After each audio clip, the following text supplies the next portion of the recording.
페이지요? 28이요? 페이지 28 통정 허위 표시를 보도록 하겠습니다.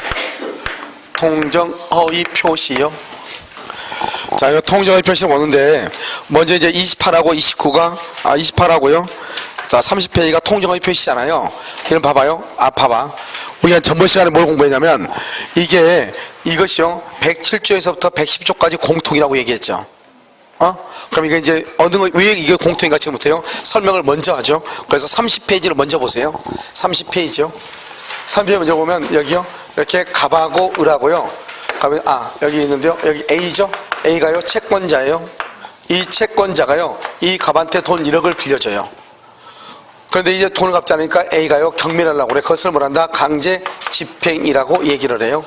그런데 이 갑이요 강제 집행을 면하기 위해서요 면탈 이 갑이 을하고요 둘이 짜고 그래서 여기가 1번이죠 2월 1일 여기요 3월 1일 날이요 짜가지고 거짓말로 매매를 해요. 그걸 가장 매매라고 얘기해요. 그래서 을 앞으로 등기를 한다 이 말이죠. 그럼 이 등기는 무효가 돼요. 그럼 을은 뭐가 된다? 을은 소유자가 아니에요. 그럼 누가 소유자냐? 갑이 소유자가 돼요. 자, 그럼 봐봐요 여기요 우리가 이제 가장이죠. 가장이란 말은 통정 허위 표시다 이 말이죠. 허위 표시는 유효예요 무효예요? 무효이죠. 이런 무효는 뭐라 했죠? 무효는 법률행위가 성립할 당시부터 효력이 있다 없다? 없죠. 그러니까 무효는 처음부터 채권 채무 관계가 있다 없다? 채권 채무 관계가 없죠. 그러니까 채무 불행이란 말이 나와 안 나와? 채무 불행이란 말이 안 나오죠. 따라서 채무 불행으로 인한 손해배상이란 말이 나와 안 나와? 안 나오죠. 그러니까요 우리가요 가장 매매를 원인으로 갑은 을한테 을은 갑한테 손해배상을 청구를 못하는 거예요.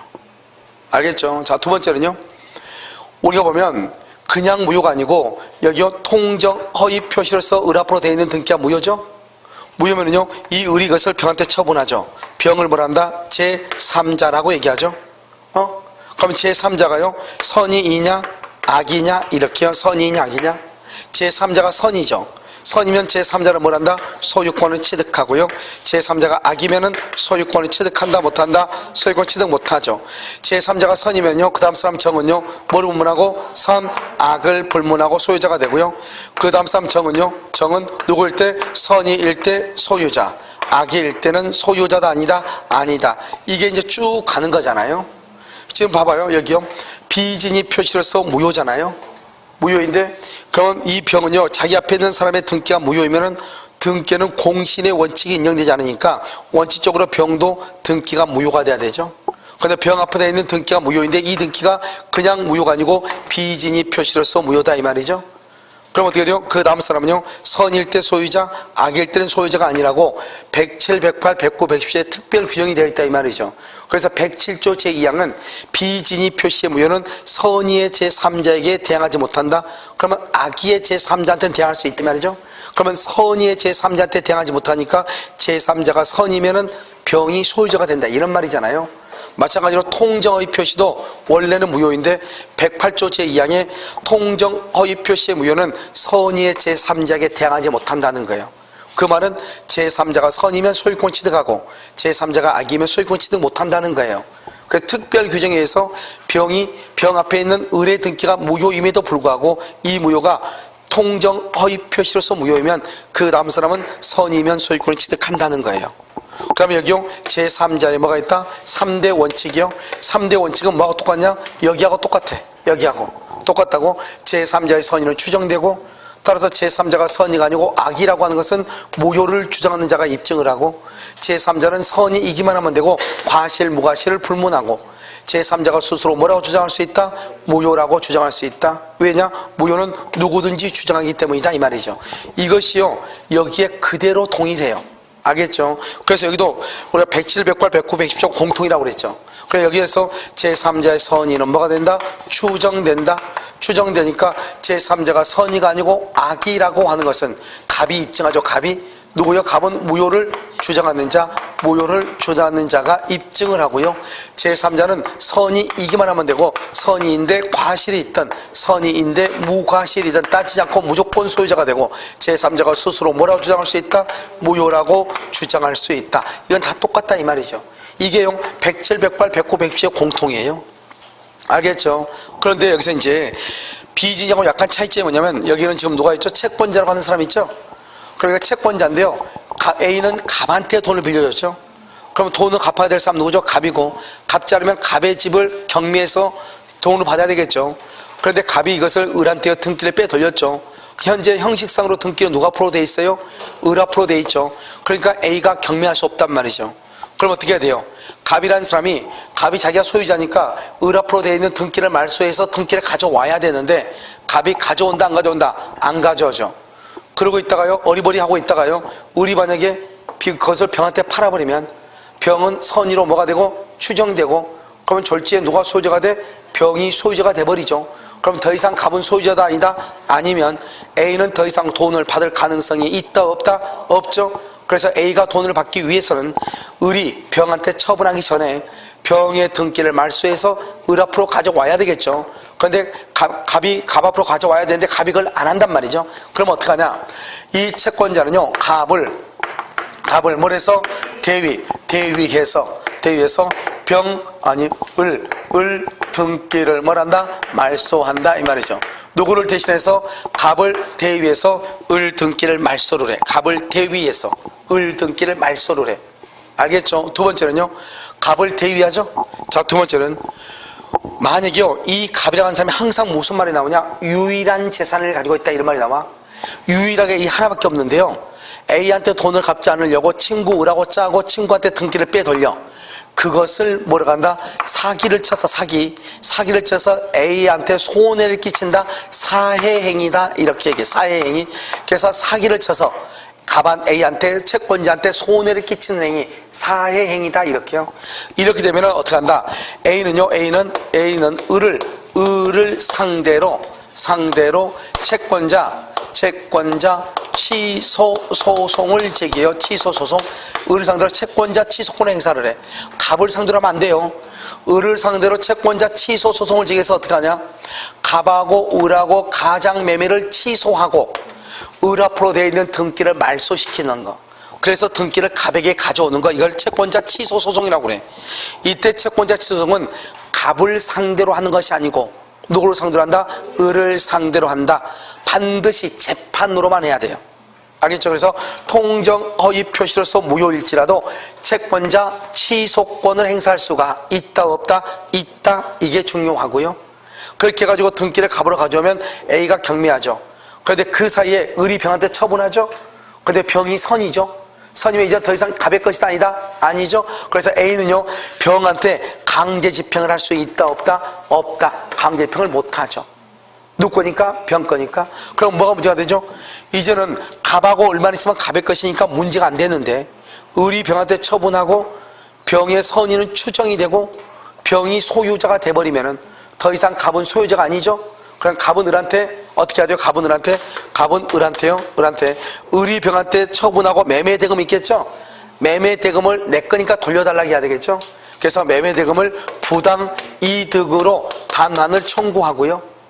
그 다음에 을은요, 자기 앞으로 등기는 되어 있어도 이 등기가 무효해서 을의 것이 아니잖아요. 그런데 을이 그걸 병한테 처분하죠? 그러면 그것을 횡령죄가 될 수 있어요. 그것을 불법행위라고 그래요. 불법행위에 의해서 뭐를 청구할 수 있다? 손해배상. 이것도 청구할 수가 있다 이 말이죠. 무슨 말인지 알겠죠? 그 다음에요, 갑이 을한테요, 경매를 당하지 않기 위해서 거짓말로 매매를 했죠. 이 경매를 당하지 않기 위해서 거짓말로 매매한 것을 강제집행을 면탈이죠. 공익이다 사익이다? 사익이죠. 103조 위반이다 아니다? 103 위반이 아니죠. 그 다음에 746조 불법 원인급여 이다 아니다? 불법 원인급여가 아니죠. 원인이 아니까 반환을 말 수 있다, 청구할 수 있다. 반환을 청구한다는 것은 갑은 을하고 거짓말 매매를 했잖아요. 이 거짓말 매매를 뭐 할 수 있다? 철회할 수 있다. 이러면 철회할 수 있다. 이렇게 철회할 수 있다. 이렇게. 이것을 통정의 표시가 난 사례이고요. 이게 한 문제로 나오는 것이죠.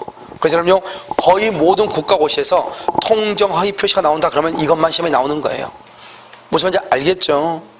그래서 여러분요, 우리가요, 어제 오후에도 문제를 풀었단 말이에요. 여기 가는 문제요. 문제가 거의 한 10년 안에요, 9문제 정도가 있단 말이에요. 국가고시가요. 알겠죠? 그러니까 거의 모든 문제 시험에서 대부분 다 시험으로 나오고 있다. 이걸 알 수가 있죠. 그럼 어떻게 해야 돼요? 이 전체 내용을 이제 알아야 되는데 이것을 하나하나 알려면 그렇고 이제 이것을 가지고 말로써 이제 알 수 있어야 되는데 가장 정답으로 많이 하는 게 뭐다? 여기죠. 채권자 취소권을 할 수 있다. 채권자 취소권. 알죠? 그 다음에요. 갑하고 을하고 가장매매는 무효인데 손해배상을 청구할 수 있는가 없는가? 있다 없다? 없다. 그 다음에 여기요.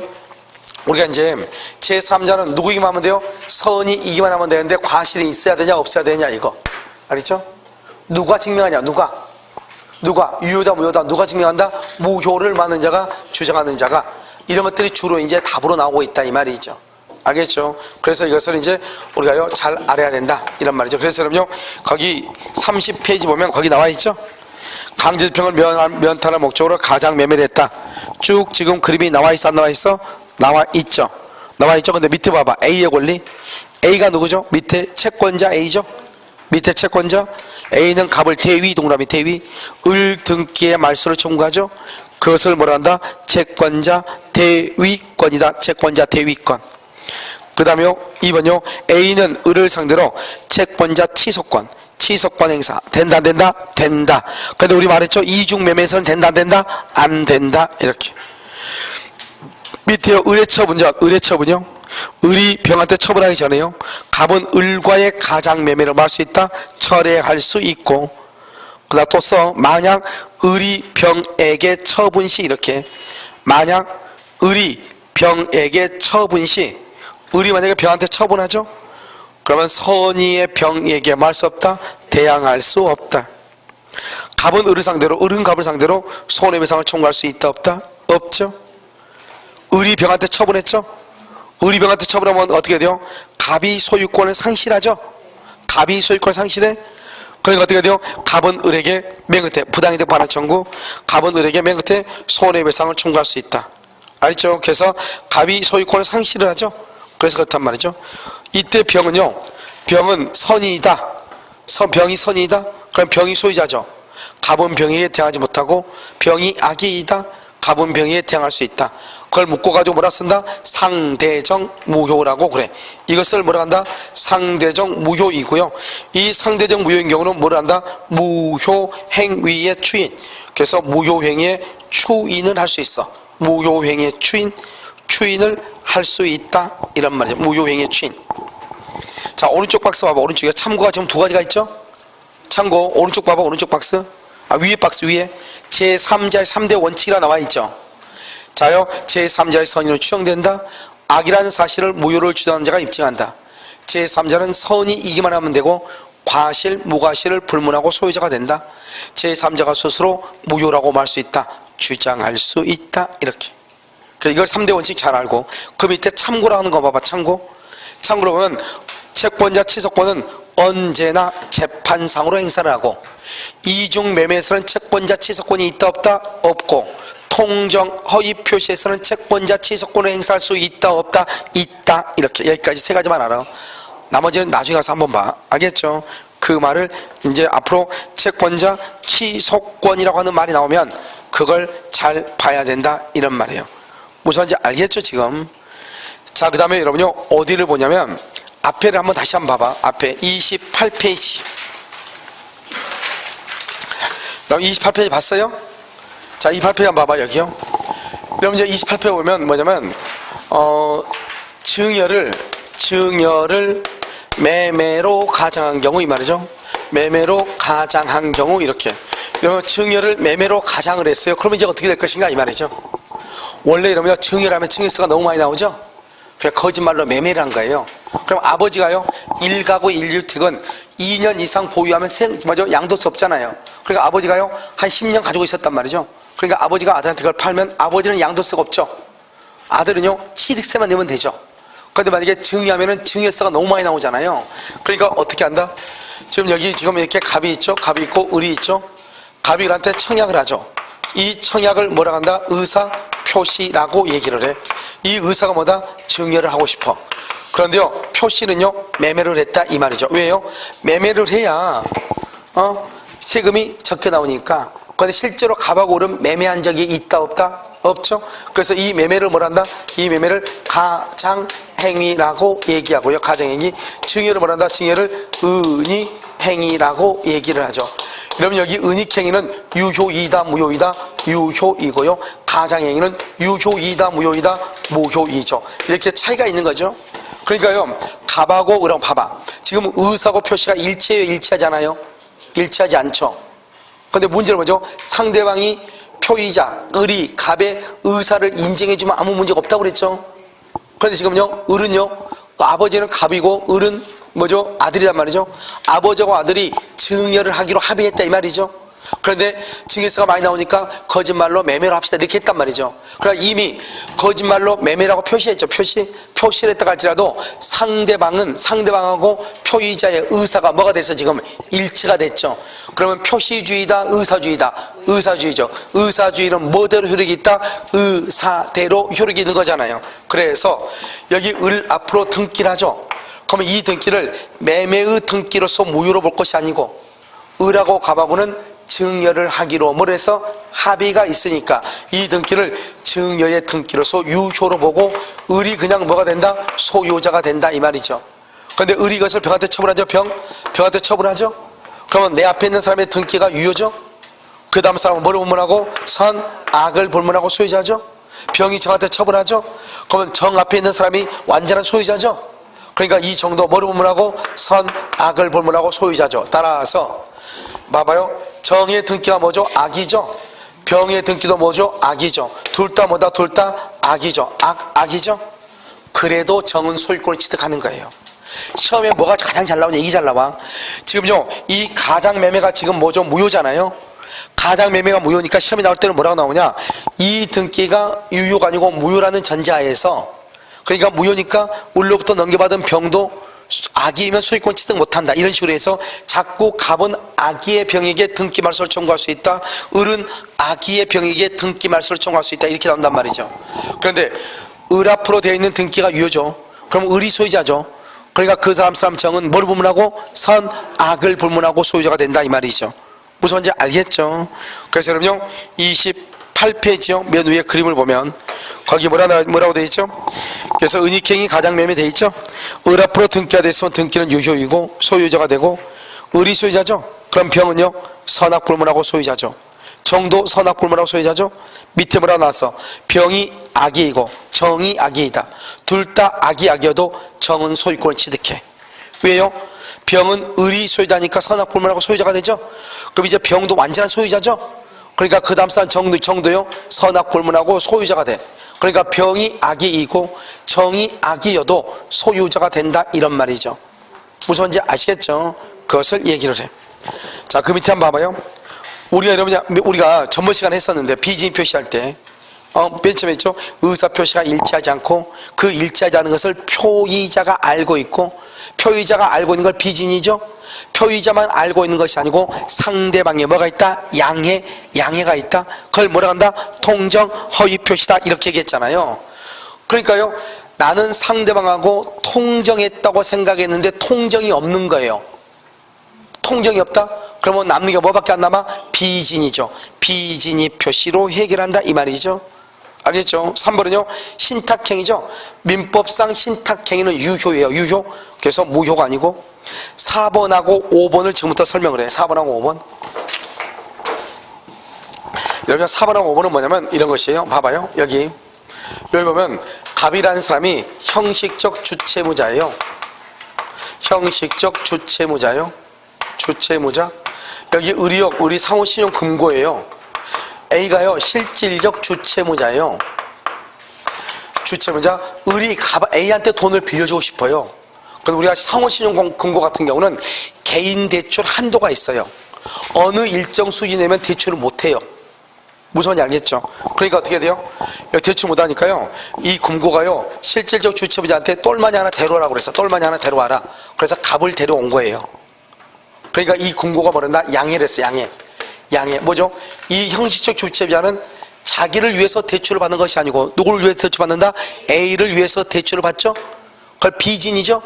비진한 것을 상대방이 그걸 알면서 상대방이 양해를 해. 당신한테는 책임을 묻지 않겠다 이렇게 양해를 했다 이 말이죠. 그렇게 해서 갑 앞으로 갑의 이름으로 대출을 받아서 은행이요 누구한테 줬다? A한테 줬다 이 말이죠. 그런데 A가 돈을 갚기로 했는데 A가 돈을 안 갚는 거예요. 그러면 당연히요 누가 책임져야 돼? 은행은 갑한테 책임을 묻는다고 해서 묻지 않는다고 그래서 묻지 않는다고 했으니까 당연히 은행이 손이 보든지 아니면 A한테 가서 끝까지 돈을 받든지 해야 되는데 은행이 갑자기 돌변해가지고 너 이름으로 대출했으니까 너가 갚아라 이렇게 했다 이 말이죠. 그때 갑은 뭘 한다? 나는 비진이 표시를 했고 거기에 대해서 당신이 인정을 했다 이 말이죠. 다른 말로 뭐다? 양의 합의를 했다 이 말이죠. 그러니까 내 이름으로 대출을 받은 것은 유효이다 무효이다? 무효이다 이렇게. 그래서 대출금 채무자는 갑이 되는 것이다 A가 되는 것이다 A가 되는 거고 갑은 아니다 이 말이죠. 그걸 하려면 어떻게 해야 된다? 양이라는 말이 있어야 돼. 근데 그 밑에 똑같은 판례 비슷한 판례인데 뭐가 나오냐? 이렇게 나온다면요, 실질적 주채무자는 A인데 여기 갑이요, 갑이 자기 친구를 위해서요 은행을 직접 방문해. 은행을 그래서 자기 이름으로 대출을 받아줬어. 알겠죠? 이런 경우는 뭐라 한다? 제 지인이 있는 의사표시가 된다 이 말이지. 그래서 여기는 뭐가 없죠? 여기에는 양이란 말이 지금 있어 없어? 없다 이 말이. 양이란 말이. 그래서 거기 한번 봐봐요. 뭐라 그랬죠? 4번 실질적 주채무자를 위해서 형식적 주채무자가 금융기관에 양해를 얻어 대출금 채무자로서 사인을 했다?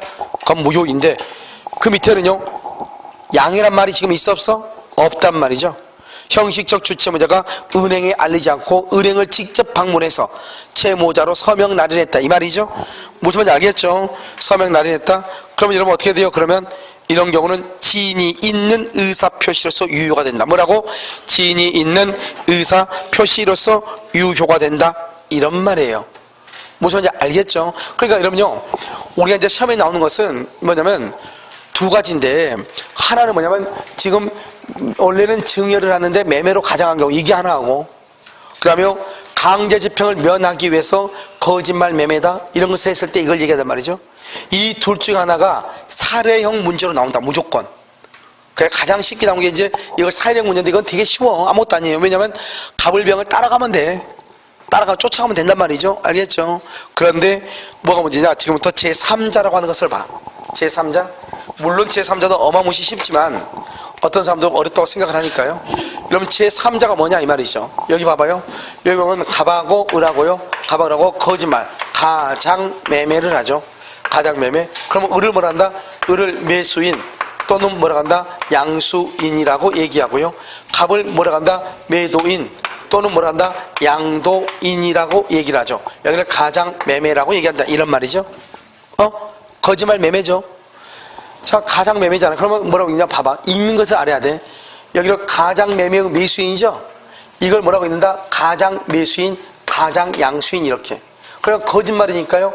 가장매수인, 가장양도인은 유효이다, 무효이다? 무효이죠. 그 제3자는 뭐냐면 이거요. 당사자요. 당사자. 당사자가 누구죠? 갑하고 을이죠. 당사자는 제3자가 될 수가 없죠. 제3자가 누구죠? 을로부터 넘겨받은 병이 제3자 아니에요? 제3자? 알겠죠? 그 다음에 이 갑이나 을을요 승계한 사람 포괄 승계인이죠. 그럼 포괄 승계인은 누가 있죠? 상속인하고 회사 합병 제3자가 아니죠. 당사자요 지위를 이전받은 자, 지위를 뭐한 자, 승계한 자. 알겠죠? 이것도 제3자가 아니죠. 그 다음에 또 누가 제3자가 아니냐? 여기 수익자요 제3자를 위한 계약에서 수익자 이건 제3자가 아니에요. 그래서 여러분 기본적으로 이 세 사람이 제3자가 아니다 너무너무 중요해요. 먼저 알아야 돼. 포괄승계인, 수익자, 지위를 승계받은 자, 제3자가 아니다 이 말이죠. 알겠죠? 그러면 누가 제3자냐? 제3자는 여러분 여기요 허위표시요. 허위표시를 기초로 새로운 이해관계를 맺어야 돼. 새로운 이해관계.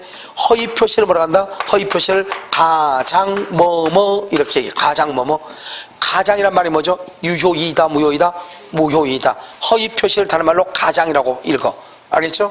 그 여기서는 한 5개 정도 보면 되는데 가장 매수인, 여기 가장 매수인이요, 가장 소비대차요, 가장 소비대차, 여기 가장 채권이요, 가장 채권, 여기 가장 저당권이요, 가장 저당권, 가장 전세권이요, 가장 전세권 이렇게요. 여러분 이렇게 되어 있다면 이렇게. 그럼 여기 봐봐요. 그럼 여기는 다 지금 뭐라고 돼 있죠? 뭐라고? 다 뭐라고 돼 있어? 가장이라고 돼 있잖아. 가장. 가장이란 말은 다른 말로 무슨 말이다? 허위 표시란 말이야. 알겠죠? 그러니까 가장 매수인 그러면 허위 표시로 인해서 매매 계약을 체결했다 이 말이죠. 허위 표시에 의해서 소비대차 계약을 했다 이 말이죠. 허위 표시로 전세를 잡았다. 여러분요, 보통 여러분 집 보면 동생이 하나 있는데 좀 힘들게 살아요. 그러면 형이 어떻게 돼요? 집에 돌아오게 해서 전세 계약서 하나 써주고 그냥 등기 가라로 해가지고 등기 하나 써줘. 해줘 안 해줘? 해줄 수 있죠. 그걸 가장 전세권이라고 하는 거예요. 그랬더니 이 동생이 어떻게 돼요?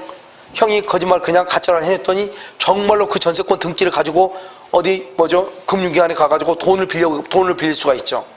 무슨 말인지 알겠죠? 그런 문제가 발생할 수 있죠. 그럼 여기 봐봐. 여기까지 허위 표시 기초로 여기까지가 무효예요. 그 다음에 무슨 말이 나온 것은 다 제3자예요. 그 다음에 무슨 말이 나온 건 다 제3. 이것은 연습을 해야 돼요. 알겠죠? 그래서 여러분 이것은 어디에 있냐면 우리 어제 문제풀이를 한 그 문제 있죠? 그 문제 보면 제3자에 관한 문제가 한 10개 정도 돼. 알겠죠? 그 3자에 관한 문제를 한번 꼭 풀어봐야 돼. 그러니까 풀어보면 아무것도 아니, 이건 연습이에요. 금방 간단한 것이에요. 근데 그걸 풀지 않으면 어떻게 되냐? 풀어보지 않으면 문제를 이렇게 풀어보면서 설명한단 말이에요. 그때 어떻게 할 때 이게 제3자다. 왜 제3자다?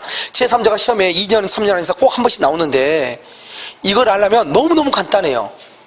일단 뭐냐? 일단 허위 표시란 말, 가장이란 말이 있나 봐. 알겠죠?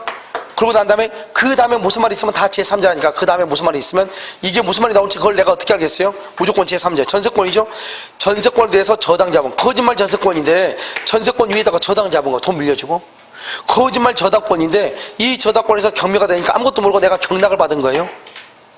거짓말 채권인데 이 채권에 대해서 뭐란다? 압류나 뭐란다? 가압류를 한다 이 말이죠. 여기요 거짓말 소비대차죠? 여기에 보증을 쓰거나 또는 뭐가 있다? 파산 관제인이라고 하는 것이 있다. 파산 관제인. 가장 매수인할 때 가등기를 또는 압류나 가압류를 하거나 또는요 가장 매수인할 때 저당권을 설정을 하거나 전세권을 설정을 하거나 임대차 계약을 체결하거나 알겠죠? 이 모든 것을 다 제3자라고 한다 이 말이죠. 그러니까 내가 지금 얘기하는 것은 뭐를 얘기하는 것이냐면 우리가 이제 봤을 때 제3자라고 하는 것은 뭐가 중요하냐? 무조건 제3자 그러면 안 되고 무조건 여기서 보면 항상 허위 표시를 기초로 이렇게 해야 돼. 이것만 보면 여러분요 무슨 말인지 잘 모를 수 있으니까 먼저 잠깐 연습을 해. 책을 한번 봐봐요.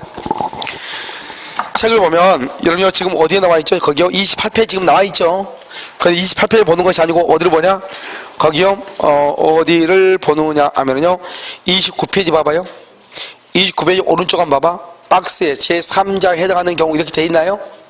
항상 여러분 봐봐. 항상 여기 봐봐. 여기 항상 뭐를 찾느냐? 가장이랑 가장 뭐뭐를 찾아. 가장 뭐뭐. 근데 지금요 기억이 뭐냐? 제3자에 해당하는 경우 기억 가장 매매의 매수인이라고 돼 있죠. 내가 줄거놨죠? 거기다가 가장 동그라미하고 매수인 동그라미 그걸 가장 매수인이에요. 봐봐.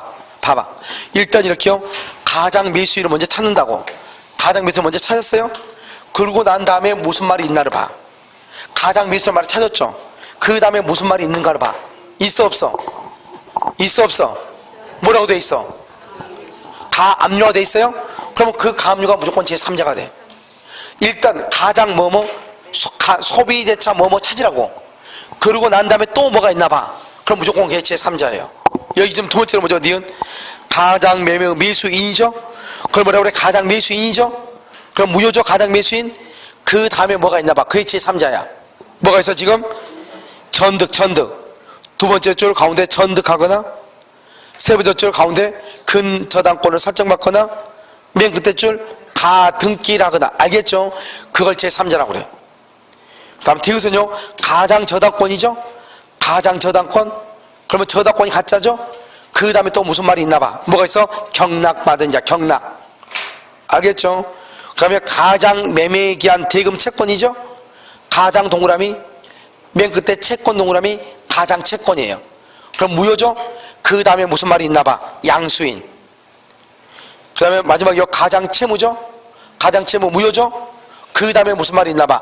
보증인, 파산관제인, 보증인, 파산관제인 이런 것들 이것을 뭐라 한다? 제3자라고 한다 이 말이죠. 여러분 봐봐 무슨 말인지 알겠죠? 무조건 보면 안 된다고요. 이걸 제3자라고 그래. 그러니까 이 말이 제3자에 관한 것이다 하는 것을 알면서 지금 봐야지 이걸 모르고 시험을 보면 정말로요 무슨 말인지 아무것도 모르죠. 자 그럼 봐봐요. 여기요. 여기 우리가 이제 여기서 이제 하나 더 조심해야 될 게 있어. 거기다 써. 한국자산관리공사. 한국자산관리공사요. 이것도 제3자예요. 두 번째 여기 파산관제인 있죠. 파산관제인이요. 파산관제인. 자 지금부터 파산관제인에 대해서 지금 우리 한번 본단 말이죠. 파산관제인 여러분 어디 있죠? 파산관제인.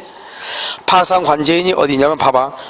29페이지 왼쪽 맨 밑에 2번이라고 되어 있나요? 2번 되어 있어요?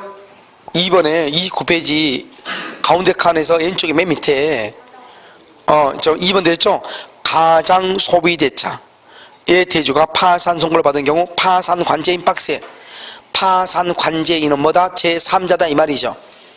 알겠죠? 제3자죠? 근데 그 조그맣게 뭐라도 해서 파산관제인의 선의 악의는 누구를 기준으로 판단한다? 총파산 채권자를 기준으로 하여 판단하고요. 총파산 채권자가 모두 악의가 아니다. 모두 악의가 아니다. 그 말은 일부는 선이다 이 말이죠. 일부는 모두 악의가 아니다. 그 말은 일부가 선이다 이 말이죠. 그러면 전부를 뭐로 본다? 선의로 본다. 그래서 파산관제인은 선의의 제3자라고 할 수밖에 없다 이 말이죠. 파산관제는 뭐라고 할 수밖에 없다? 선의의 제3자라고 할 수밖에 없다 이 말이에요. 이해됐어요 지금요? 자 밑에 3번 봐봐요. 한국자산관리공사라고 되어 있어요? 되어 있어? 이걸 뭐란다? 제3자라고 하는 거예요. 자 그 다음에요. 차주와 통정하여 금전소비대차 계약을 체결한 금융기관으로부터 그 다음에 줄고요. 계약을 인수한 자. 계약을 인수했단 말은 지위를 이전받았다, 지위를 승계했다 이 말이죠. 이런 사람은 제3자가 아니에요. 왜냐면 그 자리에 갑의 자리에 내가 대신 들어간 거예요. 그걸 뭐죠? 인수받았다, 지위를 승계했다 이렇게 얘기해. 그러니까 갑하고 을하고 있는데 갑하고 을하고 통정했죠. 근데 그 갑의 자리에 내가 대신 들어가는 거예요. 그걸 뭐란다? 지위를 이전받았다고 그래. 그러니까요 나는 대신 내가 뭐가 된다? 갑이 되는 거죠. 그러니까 제3자라고 할 수 있다 없다? 없다 이런 말이죠. 아시겠죠? 그래서 그걸 얘기해. 자 그래서 여기 봐요. 그래서 한국자산관리공사 파산관제인도 뭐다? 제3자이다. 그리고 여기에 가는 것은 여러분요 지금 문제풀이 이미 해놨기 때문에 그 문제풀이를 반드시 강의를 들어야 돼. 알겠죠? 몇 번 얘기했어. 아무리 공부를 많이 여러분요 봐봐요. 여기에 있는 거 공부 아무리 많이 해도 필요 없어. 알겠죠? 이게 이 말이 무슨 말인지 머릿속에 딱 들어가려면 문제를 풀어봐야 돼. 그래서 문제를 풀어봐가지고 이런 상황이 어떻게 이루어진가를 봐야지 이론을 배운다고 해서 되는 게 아니라고. 아시겠죠? 그래서 어제 문제풀이 다 해놨으니까 그 문제 풀어놓은 거 특강해놓은 거 들어보란 말이죠. 무슨지 알겠죠? 그래서 보면 금방 되고. 그 다음에 특히 제3자 자녀 이것은 공부할 필요가 전혀 없는 거예요. 왜냐? 가장 뭐뭐뭐 또는 허위 표시 뭐뭐뭐 이것만 찾으면 돼. 이걸 찾았죠? 그러면 그 다음에 무슨 말이 나오면 다 뭐다? 제3자가 되는 거기 때문에 두 문자를 따가지고 암기하려고 하면 절대로 된다 안 된다. 그건 정말 무식함의 극치예요. 절대로 안 되는 것이라고. 알겠죠? 그래서 너무나 간단하고요. 그 다음에 우리가 뭐가 더 중요하냐? 제3자가 아닌 것을 암기하는 게 더 중요해. 제3자가 아닌 거. 그래서 여러분요 제3자에 해당하지 않는 거 봐봐. 기억, 니은, 디귿을 묶어. 기억, 니은, 디귿. 기억, 니은, 디귿 묶었어요? 묶었어? 아닌 거 묶어. 박스 안에 거 묶었죠? 그 다음에 비읍하고 시옷을 묶어. 비읍하고 시옷. 수익자고요. 상속인은 제3자가 아니다. 상속인을 뭐라고 한다? 상속인을 포괄승계인. 포괄승계인. 알겠죠? 상속인을 뭐라고 한다? 포괄승계인이다. 이렇게. 그래서 시험에 뭐라 나올지 몰라. 또 뭐죠? 상속인이나 포괄승계인. 이 비읍하고 시옷 제3자가 아니고요. 그 다음에 기억, 니은, 디귿 봐봐. 기억, 니은, 디귿. 기억, 니은, 디귿도 시험 뭐죠? 제3자가 아니야. 봐봐. 앞에요. 채권의 가장 양수인이라고 되어 있죠. 봐봐. 여기 봐봐. 여기. 뭐라고 되어 있어? 이거 뭐라고 되어 있어? 채권의 뭐라고 되어 있어? 가장 양수인이라고 되어 있나요? 이렇게 되어 있어요? 가장 양수가 무효라는 거지 채권이 무효라는 게 아니에요. 알겠죠? 봐봐요. 채권이 있으니까 거짓말로 양도했을 거 아니에요. 그러면 채권의 가장 양도에서는 채무자는 제3자도 아니다. 채무자는 제3자가 아니에요. 왜요? 우리는 제3자는 새로운 이해관계를 맺죠. 새로운 이해관계. 그런데요 여러분 채권의 가장 양도는 채권이 있으니까 거짓말로 양도한다고 했을 거 아니에요. 이 가장 양도로부터 새롭게 이해관계를 맺어야 제3자인데 채권을 가장 양도하기 전에 이미 뭐가 있었어요? 이미 채권이 있었죠? 채권이 있다고 하는 것은 이미 뭐가 있었다? 채무자가 있었다. 그러니까 채권을 가장 양도하고 나서 채무자가 있었던 게 아니고 양도하기 전에 채권이 있고 채권이 있다고 하는 것은 이미 뭐가 있었다? 채무자가 있었다는 거예요. 그러니까 이 사람은 새롭게 발생한 사람이 아니고 기존에 이미 있는 사람이죠. 그래서 제3자가 아닌 거예요. 그 다음에 채권 추심을 의뢰받은 자, 추심을 의뢰받았다. 추심이라고 하는 것은 뭐예요? 내 대신 가서 돈 받아오는 사람이죠. 그래서 갑이 을한테요, 돈 좀 받아오라고 얘기하죠. 갑이 을한테요. 그러니까 을이요, 가가지고 대신 돈을 받아오죠. 그것을 뭐란다? 추심을 의뢰받은 사람이다. 그 사람이 대신 돈 받아오면 내가요, 그 사람한테 수수료를 챙겨주는 거죠. 그러니까 그 사람은 제3자다 아니다? 아니죠. 그 다음에 일반 채권자, 일반 채권에 가장 양도해서 일반 채권자. 그럼 채권이면 채권자면 채권자지 일반이면 뭐고 특별히 뭐예요? 봐봐요. 갑이 A가 B한테 가지고 있는 채권이 두 개가 있어. 하나는 지금 여기 이 채권, 여기요 X라는 채권이고 또 하나는 Y라는 채권 두 가지 가지고 있단 말이죠. 하나는 1억짜리고 하나는 1000만원짜리고. 근데 지금 뭐 때문에 문제가 됐냐? 1억짜리 채권을 가지고 문제가 되고 있다 이 말이죠. 알겠죠? 1억짜리 채권. 그런데요, 여기는 지금 일반 채권이란 말은 그 1억짜리 채권과 관계없는 채권. 왜냐하면 우리는 채권이 어떤 것은 특별하고 어떤 것은 일반적이고 그런 건 없단 말이죠. 그런데 지금 갑하고라고 문제가 되고 있는 것은 1억짜리 채권 때문에 문제가 되고 있는데 또 1000만원짜리 채권이 또 별도로 또 있다 이 말이죠. 이 1000만원짜리 채권에 대해서는 아직 문제가 발생했어 안 했어? 안 했죠. 그런데 그 채권은 1억짜리 채권하고 두 가지를 구별을 해야 될 거 아니에요. 지금 1억짜리 채권 때문에 문제가 되고 있다 이렇게. 그래서 문제가 되고 있는 채권이 아닌 채권, 그것을 그냥 통상 뭐라고 얘기한다? 일반 채권이라고 얘기한다 이 말이죠. 그러니까 이것은 통정의 표시가 아니잖아요, 일반 채권은. 그래서 제3자라고 하는 말을 쓸 수가 있다 없다? 없다 이런 말이죠. 알겠죠? 그래서 여러분요, 여기서 중요한 것은 뭐다? 채무자, 추심을 의뢰받은 자, 일반 채권자. 채권에 가장 양도해서 일반 채권자, 추심을 의뢰받은 자, 채무자. 제3자다 아니다? 아니다. 수익자, 상속인, 지위를 승계한 자. 제3자다 아니다? 아니다. 이것을 정확하게 이해하고 암기해야 된다 이런 말이죠. 무슨 말인지 아시겠죠? 그래서 이것을 107, 108조고요. 여기까지가 여러분 조금 어려워요. 그런데 여러분요, 우리가 107조하고 108조를 공부할 때는 어떻게 공부하느냐? 그냥 공부해서는 절대로 안 되고요. 107조하고 108조는 어떻게 해야 되느냐? 반드시 문제를 풀어야 돼. 알겠죠? 문제를 풀어보지 않으면 이해하기가 좀 힘들고 이해를 했다고 해도 금방 까먹어. 알겠죠? 잠깐 쉬었다가요, 착오를 한번 보도록 그렇게 하겠습니다.